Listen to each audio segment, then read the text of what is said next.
This is an iron lung, an iconic metal box invented by scientists in 1927 that revolutionized respiratory care. But why was it invented? In the early 20th century, polio was ravaging Europe and North America. The worst cases involved muscle paralysis, a symptom that, when affecting the spinal cord, meant the patients couldn't breathe, a condition that almost certainly sealed their fate. Enter the iron lung, a massive, airtight metal box wrapped around the body of the patient to make sure their lungs kept doing their job even when their muscles couldn't. So, how did it work?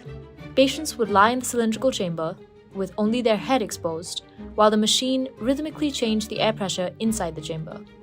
As the pressure decreased and increased, the patient's chest would rise and fall, just like the natural process of breathing. An 8-year-old girl was the first to receive the treatment.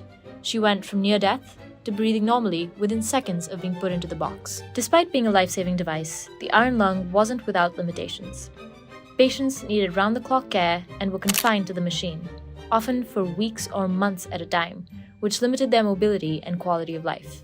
He and Hiroshi are old friends.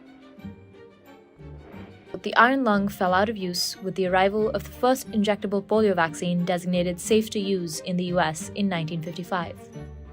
Today, 92.5% of children in the US receive the polio vaccine by age 2. But the iron lung was a real hero in its time, keeping people alive when they needed it the most.